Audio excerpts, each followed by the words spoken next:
been involved in more than 700 programs in putting hardware and systems on board satellites in its 30 years of existence, and has put several $1 billion of hardware in orbit. It has major operations in Canada, the United States, and Europe. And over the last 5 years, ComDev has been specifically developing the technology towards satellite AIS detection with high-performance systems. And I'm pleased to say that we have been working with IALA over that period of time, and wish to continue to do so for the future in that regard. So starting a couple of years ago, what we've done at Exact Earth is pull together an international team of collaborators, companies and industry from around the world that has specialized expertise in the various capabilities that you need to engineer and successfully deploy and operate such a system.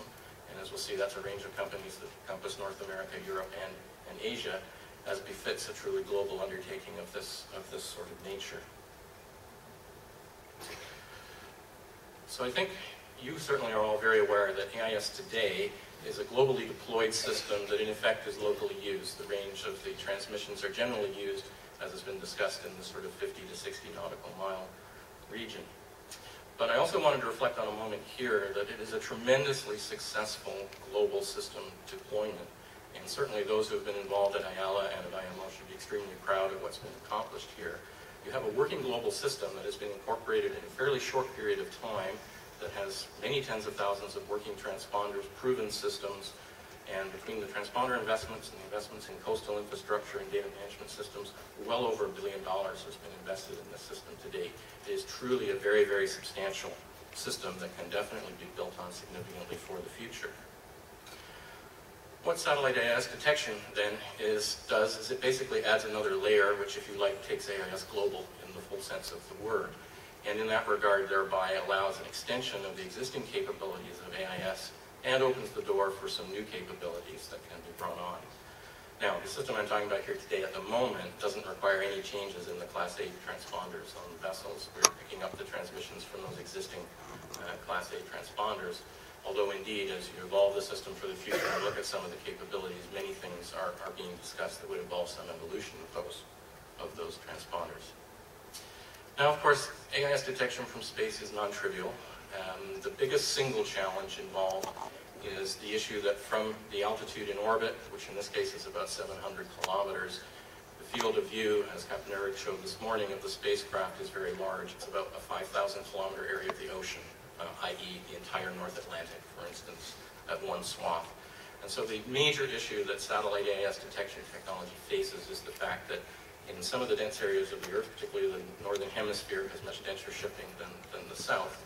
The satellite can have anywhere from up to perhaps 6,000 or 8,000 ships in the field of view at once, all transmitting AIS messages, of course, at regular intervals that can range from a couple of seconds to a couple of minutes. And so what is received by the spacecraft is a significantly overlapping and so-called collided signal. And it's that technology for detangling and making sense of that signal that ComDev has been working on and performed significant development and validation. So like Captain Eric before me, I also went to Santa Claus, but I asked for a lot more, actually. This is the system that we are constructing. This is a 6-satellite system. As you can see, the satellites are in different polar orbits, so each satellite will cover the entire Earth. And the addition of more satellites simply improves the revisit rate of the system. Because satellite AIS, unlike coastal AIS, is not a real-time system. Coastal AIS allows you to have real-time reception of the AIS signals.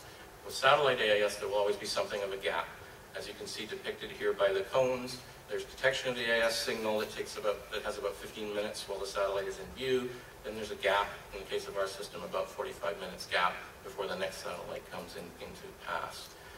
The signals are downloaded at various Earth stations around the Earth, backhauled to a data center. In our case, the detection technology involves some signal processing on the spacecraft and a very significant amount of real-time processing on the ground when the signal is brought down.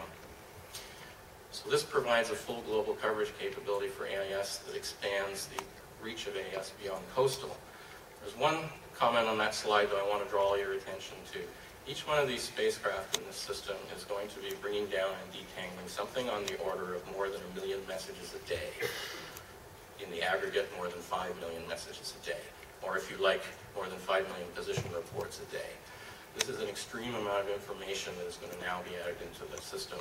And so I echo the comments from some other speakers over the past few days that have indicated that one of the challenges for the future is appropriate data management, data display systems, so that all this huge amount of information can be brought to the point where it is useful information to the people who need to operate with it and make decisions.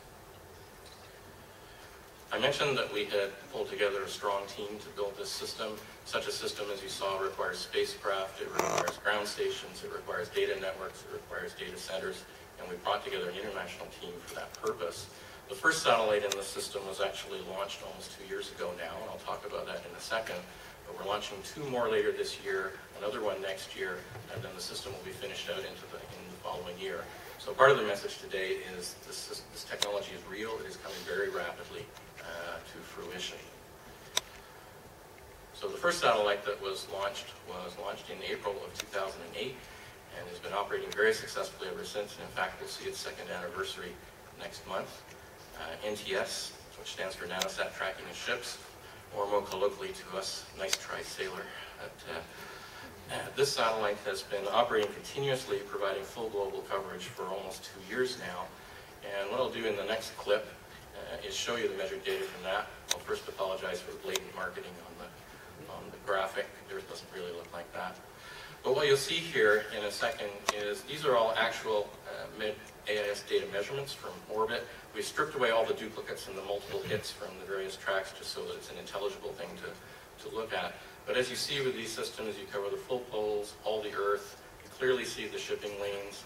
This clearly gives a wide range of additional information beyond the current coastal systems to complement those systems. I have a number of other graphics here that just show individual areas where you show, so here's off the North Australian coast up towards the Straits of Malacca. Again, this shot was actually taken with 90 seconds of data. And again, this is a system that will be continuously collecting and storing these systems. Off the east coast of North America here, another area where there's a high density of shipping. The white line depicts the extent of the coastal AIS coverage that's being implemented off the east coast of Canada. Here's the Gulf of Aden off the coast of Somalia and over to India. Another shot here in Samsa's backyard, down here in Cape Town and off the south coast of Africa. So this sort of says, okay, the technology is here, it's real, it's being rapidly deployed. I'm going to add a bit to some of the comments from the other speakers about the new applications that this basically enables. Of course, they fall broadly into 2 categories: extending the way AIS is currently used in the coastal sense to a wider geography, but adding as well some things that, since you now have a global data set, you can start doing that perhaps you couldn't do before. The major areas of application are depicted here on the chart. I'll talk very briefly about each of these. First, in search and rescue. Again, many countries have very, very large search and rescue responsibility areas that extend out, in some cases, thousands of miles off their coasts.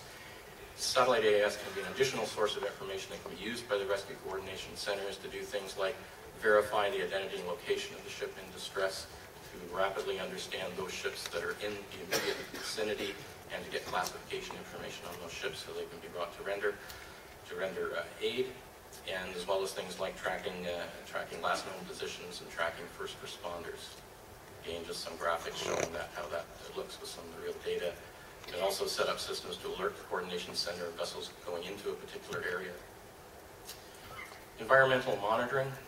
Again, now you can use a system like this to look at shipping lanes and other exclusions that are much further off the coast than the coastal AIS system would look at.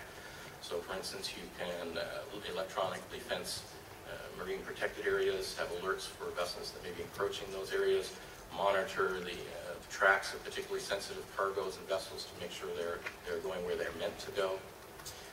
As was mentioned in this morning's presentation by Captain Ervik, you can fuse satellite AIS data with various other types of satellite remote sensing data in order to be able to look for sources of pollution at sea and in aid to the prosecution of that. Again, just some graphics looking at those, monitoring fishing vessels for fishing encroachment. In terms of the maritime security area, first of all, obviously you're getting a wide area maritime SERPIC off this.